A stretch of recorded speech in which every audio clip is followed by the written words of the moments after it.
When Love Found Her, A Journey from Darkness to Light. Part 1, The Silent Cry. In the polished wooden pews of a small church, Sarah sat with her head bowed, tears threatening to spill from her eyes. The morning sunlight filtered through stained glass windows, casting colorful shadows across the congregation, shadows that seemed to mock the darkness within her own heart. Week after week, she found herself in the same position, whispering the same desperate prayer. "Please, God," her heart cried silently, "if you can love me, if you want me, please find a way to tell me." Her eyes wandered across the faces of the congregation, the elderly couple who always sat 3 rows ahead, the young family with their perfectly pressed Sunday clothes, the choir members with their confident smiles. They all seemed to possess something she couldn't grasp, something that felt perpetually out of reach. To Sarah, they were the fortunate ones, secure in God's love and acceptance, while she remained on the outside looking in. They have no idea, she thought, watching as they raised their hands in worship, their faces peaceful and assured. They don't know what it's like to wonder if God's love has limits, if some people are simply too broken, too damaged to be worthy of His grace. The facade of normalcy that Sarah's family had maintained in their upper-middle-class neighborhood was masterfully crafted. From the outside, their beautiful home with its manicured lawn and wrapped presents under the Christmas tree told one story. But behind closed doors, a very different narrative unfolded, one so dark that Sarah could barely bring herself to acknowledge it, even in the privacy of her own thoughts. The memories would come unbidden, especially at night. The sound of her father's footsteps in the hallway, the strange chants that echoed through the house, the unmistakable feeling of evil that seemed to seep through the walls like a poisonous fog. Her father, a respected member of the community by day, had chosen to explore the darkest realms of the spiritual world by night. His decision to hear Satan's side of the story, as he put it, had transformed their home into a battleground between light and darkness. The terror wasn't limited to the supernatural. Physical abuse came as regularly as meals, and emotional torment was served as a daily supplement. Sarah learned early on to read the subtle changes in her father's demeanor, the slight shift in his expression that signaled impending violence. She became an expert at making herself invisible, at holding her breath as she passed his study, at suppressing any sound that might draw his attention. But perhaps the most insidious aspect of her childhood was the weight of secrecy that pressed down on her young shoulders. Keep quiet was the unspoken rule that governed their household, or else. The threats were not idle. She had witnessed enough to know that her father, with his connections in government offices and later the police force, could make good on his promises of retribution. One evening remained eternally etched in her memory, a moment that crystallized the horror of her reality. After dinner, her father had lined up all the children, Sarah, her sister, and their brothers. Their mother stood before them, trembling but silent, as he pressed a loaded gun against her temple. His smile, more terrifying than any scowl, spread across his face as he asked them if he should pull the trigger.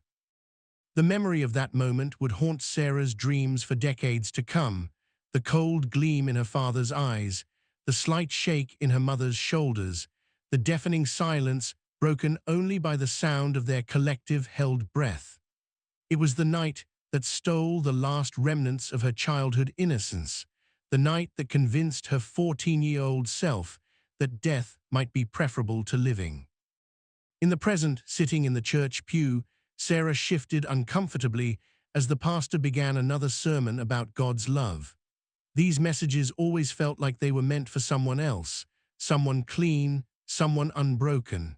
The weight of her past pressed down on her chest, making it hard to breathe. How could she ever explain to anyone that the horror movies other people watched for entertainment reminded her of her actual childhood? Part 2, Running from Shadows. The juvenile detention center became Sarah's sanctuary at 15, though few would understand how concrete walls and metal bars could represent freedom.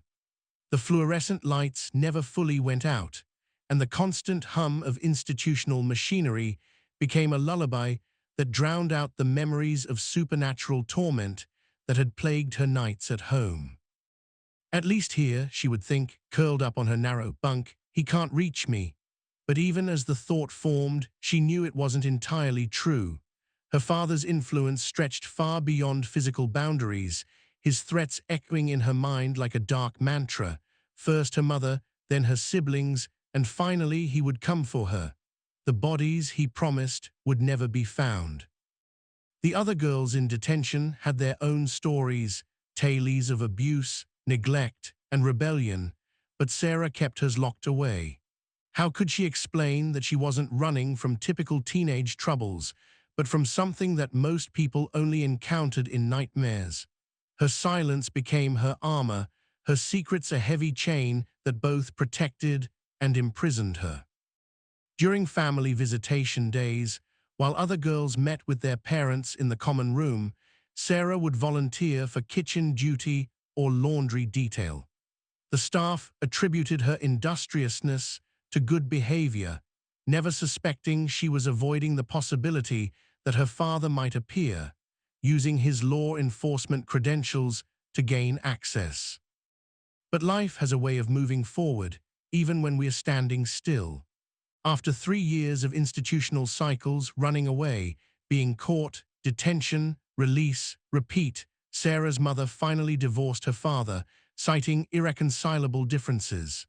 The term seemed absurdly inadequate, like calling a hurricane a light breeze, but it was enough to create a legal barrier between them and their tormentor.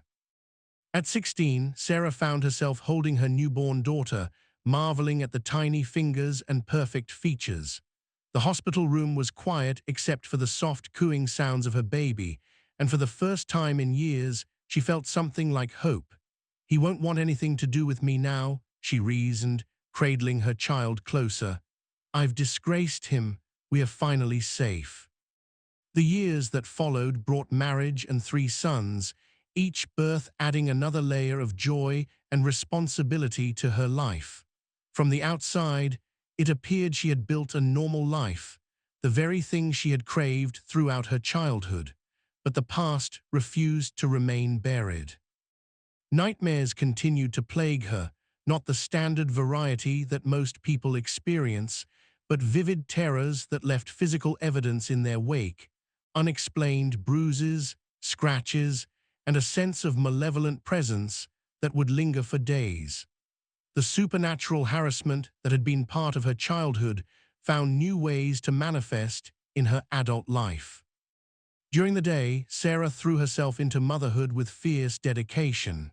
She was determined to give her children everything she had been denied: safety, stability, and unconditional love. But in quiet moments, when the children were asleep and the house was still, the weight of her secrets threatened to crush her. "What kind of mother am I?" she would wonder in the darkness, "carrying this darkness inside me. What if it touches them? What if they inherit this curse?" The questions would spiral, leading her back to the fundamental doubt that haunted her.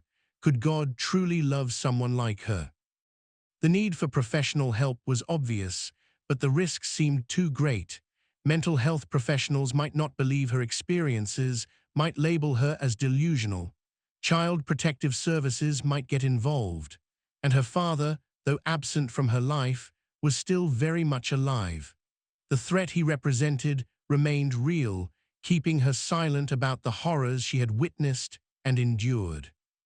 Moreover, there was the spiritual dimension to consider.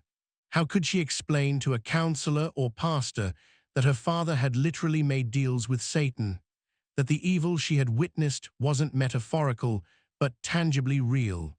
The fear of being dismissed as crazy was almost as paralyzing as the fear of her father's retribution.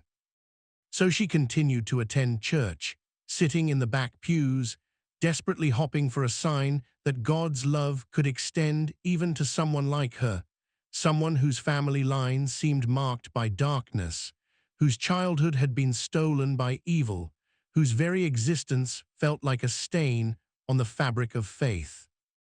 Part 3. The Breaking Point. The church's oak doors had become both a refuge and a source of weekly torment for Sarah.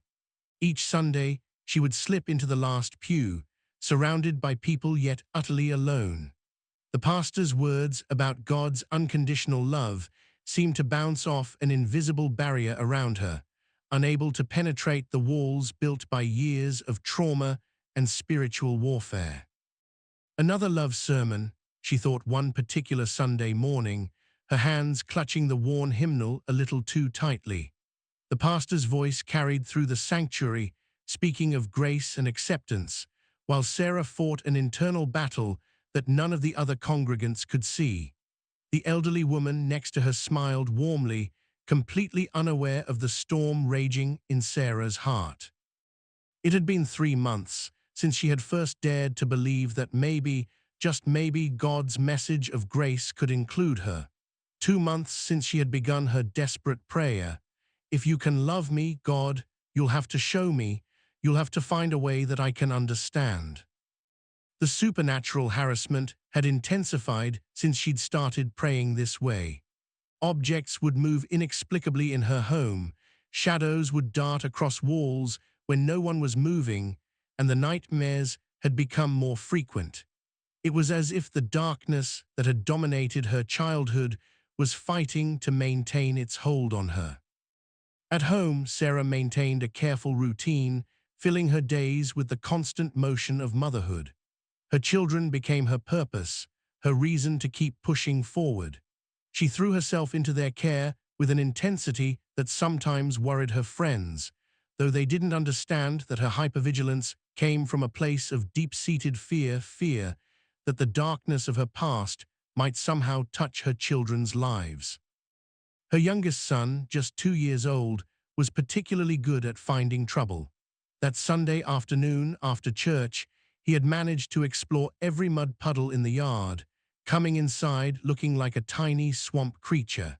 His giggling face, covered in mud, brought a genuine smile to Sarah's lips, one of the few authentic expressions of joy she allowed herself. "Bath time, little man," she said, leading him to the bathroom. The mundane task of bathing her son felt safe, normal, worlds away from the supernatural terrors of her past. As she helped him into the shower, making sure the water temperature was just right, she had no idea she was about to experience the divine encounter she'd been desperately seeking. The warm water cascaded over her son's mud-covered hair, and she worked the shampoo into a lather, her movements gentle and practiced. It was then that the first question came, so naturally that she didn't immediately realize its significance. "Does it make you angry when your son gets dirty?" The question seemed to materialize in her mind, clear and distinct. Without hesitation, Sarah responded internally, "Oh no, he's just a little boy." Then came the second question, just as clear. "Does it make you angry to wash your son when he gets dirty?" "No, of course not," she replied automatically, her hands still moving through her son's hair. "I love him so much, I love caring for him." Mid-sentence, Sarah froze. The steam from the shower swirled around her, but she barely noticed it. Something was different. Someone else was there, not physically, but present in a way that was more real than anything she'd ever experienced. The atmosphere in the small bathroom had changed, filled with a presence that was both overwhelming and gentle. The third question came, and with it, a revelation that would shatter every barrier she had built around her heart. "Are you a better parent than I? What makes you think that I despise making you clean? I am the only one who can. I love making my children clean just as you do." The truth of God's love crashed over her like a wave, more powerful than the shower spray, more cleansing than any physical water could ever be. Years of shame, fear, and spiritual bondage began to crumble in the face of this simple, profound revelation. Tears streamed down her face, mingling with the shower water as she continued to care for her son, even as her entire world shifted on its axis. Part 4. The Dawn of Grace. The bathroom had become holy ground. Sarah stood there, trembling, as wave after wave of divine love washed over her. Her son continued playing with his bath toys, oblivious to the supernatural encounter taking place. The simple act of bathing a child had become a profound parable of God's love, breaking through decades of spiritual darkness with the force of a tidal wave. "He loves me," she whispered, the words feeling foreign yet perfect on her tongue. "He actually loves me." The revelation was so simple, yet it answered every complex question that had plagued her soul. Every sermon she had heard, every scripture she had read, suddenly blazed with new meaning. They weren't just words meant for others, they were promises meant for her. Her legs weak, Sarah sank to her knees beside the tub. Her son splashed happily while she wept, but these weren't the tears of anguish she was accustomed to. These were tears of relief, of joy, of a burden being lifted that she had carried for so long she had forgotten what it felt like to be free. The memories of her past, the horror, the abuse, the supernatural terrorism, didn't vanish, but they lost their power to define her. In that moment, she understood that she wasn't a stain to be blotted out, but a child to be cleaned and cherished. The very things that she thought disqualified her from God's love were the very reasons he had pursued her with such personalized tenderness. "Mommy, why are you crying?" her son asked, his innocent question pulling her back to the present moment. Sarah smiled through her tears, helping him out of the tub and wrapping him in a fluffy towel. "Because Jesus loves Mommy very much," she answered, the truth of it making her voice catch. And Mommy just figured that out. In the days that followed, Sarah began to see everything differently. The church services she had dreaded became celebrations. The words of scripture that had seemed to condemn her now read like love letters written specifically for her heart. The presence she had encountered in her bathroom hadn't left. Instead, it had taken up residence in her soul, bringing light to places that had been dark for so long. But God wasn't finished.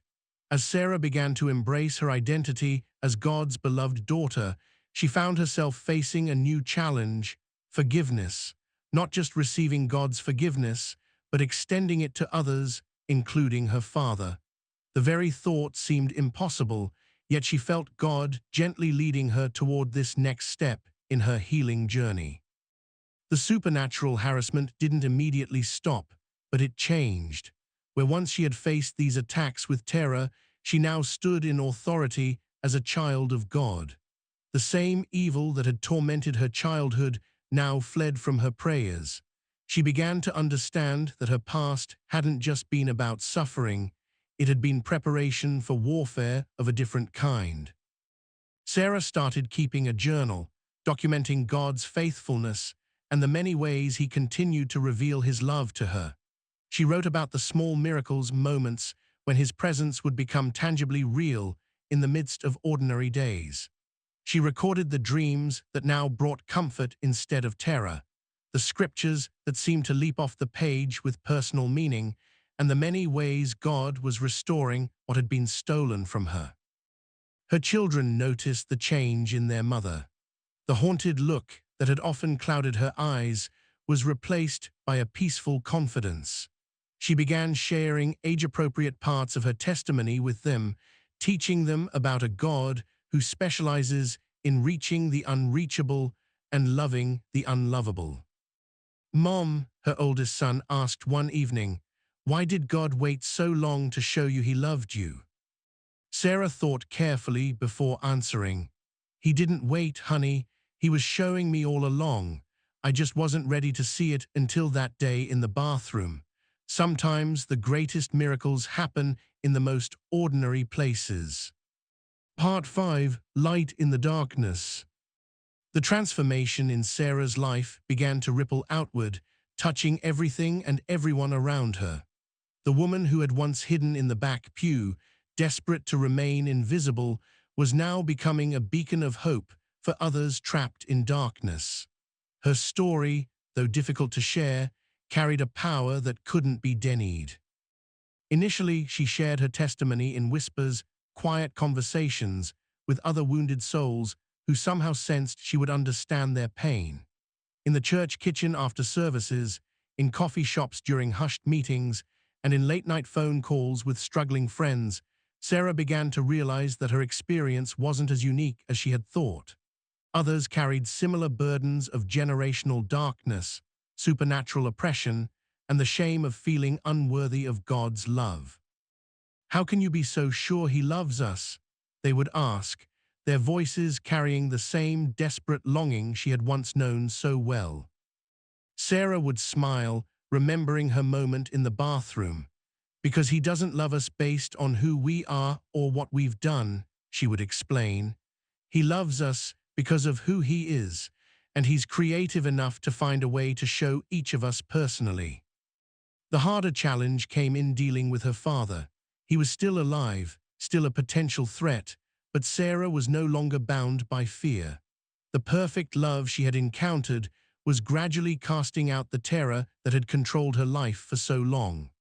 After much prayer and counsel, she made the decision to maintain strict boundaries while choosing to forgive, not for His sake, but for her own freedom. "Forgiveness doesn't mean what he did was okay," she explained to her sister during a tearful phone call. "It means we're refusing to let his choices poison our futures anymore."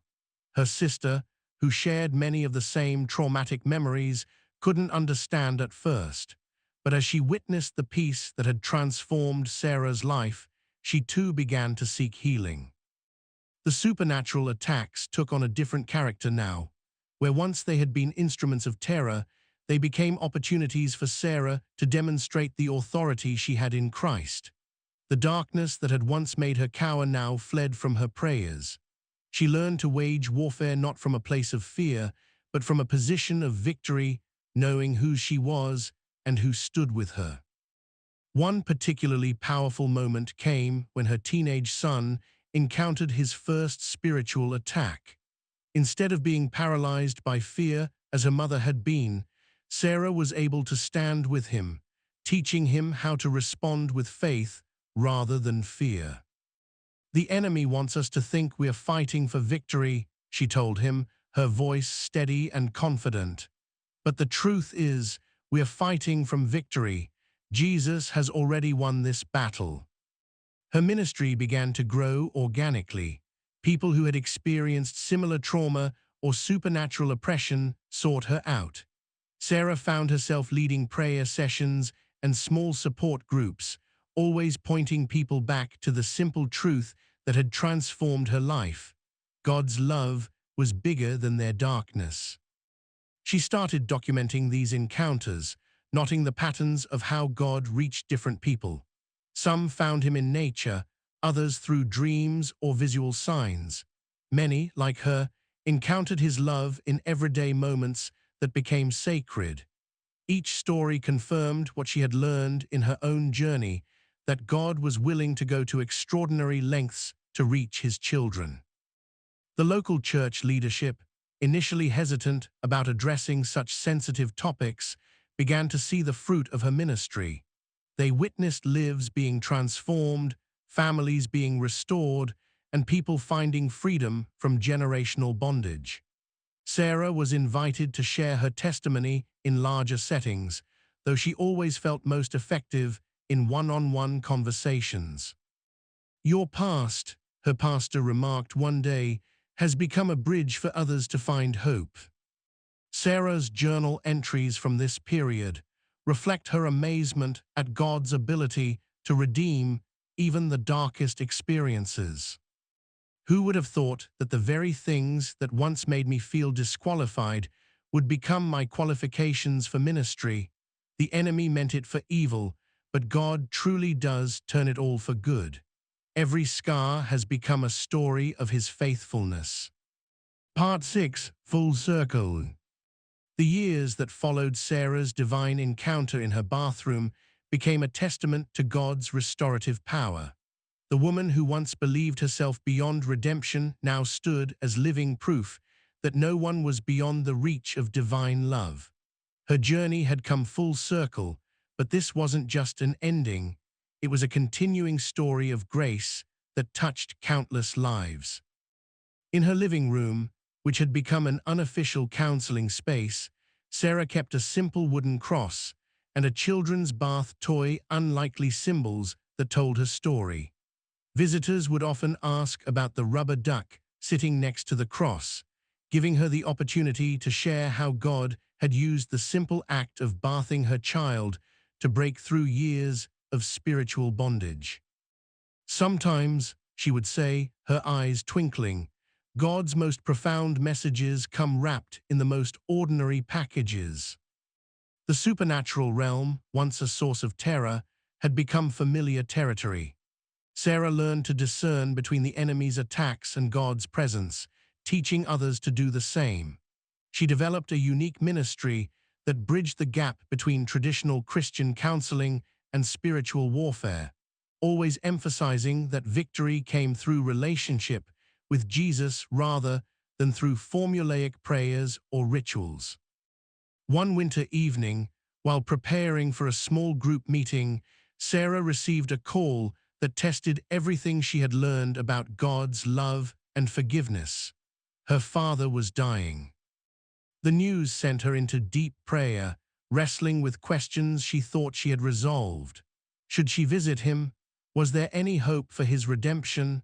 The same God who had reached her in a bathroom surely could reach anyone, but the choice to respond would still be her father's to make.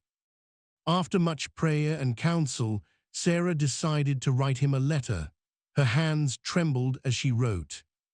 Dad, I want you to know two things before you leave this world. First, I forgive you, not because what you did was okay, but because I choose to be free. Second, the same God who found me can find you. It's never too late to turn from darkness to light. I'm praying for you. She never received a response, and her father passed away shortly after. But sending that letter marked a final victory over the fear that had once controlled her life. She was no longer a victim, she was a warrior for light. Sarah's ministry continued to expand, but she never lost sight of the personal touch that made her testimony so powerful. She began writing her experiences down, not just for herself, but for others who might need hope. Her journal entries became the foundation for support group materials, helping others navigate their way from darkness to light. The darkness of my past was great, she wrote, but the light of Jesus made it as day. My sin was great, but Jesus' mercy is greater. His love has made me whole. Her children grew up with a different legacy than the one she had inherited. Instead of secrets and fear, they witnessed authentic faith and open conversations about both the dark and light spiritual realities. They learned that no situation was too desperate for God's intervention, no person too far gone for His love to reach. In time, Sarah's testimony reached beyond her local community. She began receiving invitations to speak at conferences and churches, sharing her story with larger audiences. But she never felt more fulfilled than when sitting with someone one-on-one, watching hope dawn in their eyes as they realized that if God could love her, He could love them too. Your story, one young woman told her through tears, gives me permission to believe that God can love even me. Sarah's response was always the same. He doesn't just love you, He's been pursuing you all along, waiting for the perfect moment to show you how much. Sometimes He uses mud puddles and bath time. Sometimes He uses other ways, but He never stops trying to reach His children. 20 years after that transformative moment in her bathroom, Sarah stood in front of a new church congregation. The faces before her carried the same desperate hunger she had once known, the longing to know they were loved, acceptable, redeemable. I stand here today, she began, her voice strong and clear, as living proof that there is no darkness too deep for God's light to penetrate, no wound too profound for His love to heal, no child of His too lost to be found. My story isn't just about escape from darkness. It's about discovering that his light was there all along, waiting for the moment when I could finally see it. The truth that had transformed her life continued to transform others. God's love knows no bounds, his mercy has no limits, and his grace is always sufficient. In the end, Sarah's testimony became more than just a story of survival. It became a beacon of hope, pointing others toward the unfailing love of a father who would go to any length to reach his children.